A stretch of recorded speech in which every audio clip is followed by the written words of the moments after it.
Innocent lives hang in the balance as the use of white phosphorus by Israel continues to draw global attention.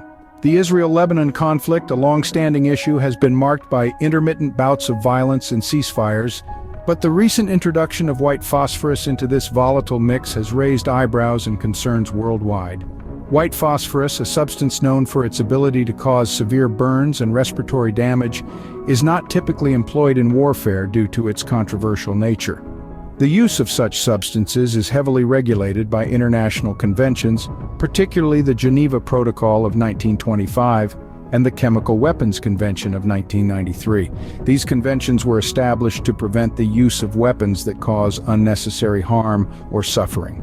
Despite these conventions, the use of white phosphorus in the Israel-Lebanon conflict has been reported, sparking widespread outrage and concern. The potential for increased civilian casualties and the humanitarian crisis that could ensue is alarming. As the world watches in apprehension, the severity of the situation escalates.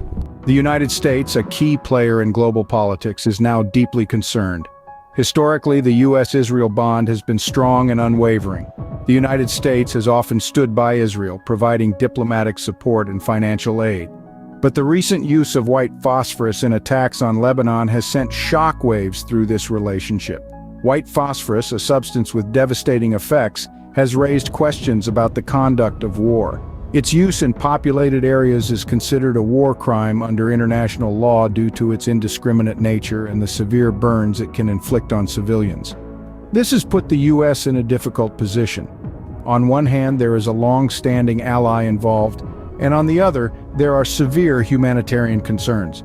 The U.S. government, known for its commitment to human rights and international law, is worried. This concern isn't just about the immediate harm caused by the conflict, but also about the potential long-term implications for its relationship with Israel and the Middle East as a whole. The U.S. grapples with a complex situation, balancing diplomatic ties and humanitarian concerns. As the conflict rages on, the road ahead remains uncertain. The smoke of war obscures our vision, leaving us to ponder the possible outcomes of this escalating conflict and their impact on the global stage. Will there be a resolution, or will the flames of conflict continue to consume any hope of peace? With the U.S.'s significant political ties to Israel, it finds itself at a crossroads. How it chooses to respond or intervene in this situation could have far-reaching ramifications.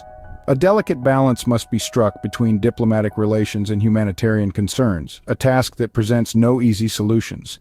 Should the U.S. choose to intervene, it may risk destabilizing relations in the region further.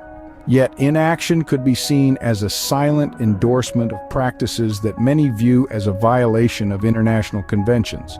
The stakes are high, and the decisions made now could reverberate through the annals of history. In the midst of this uncertainty, one thing remains clear: the cost of conflict is measured in human lives. And as we navigate this treacherous path, we are reminded of a poignant truth: things can be replaced, but lives cannot. In a world where lives cannot be replaced, the hope for a resolution remains.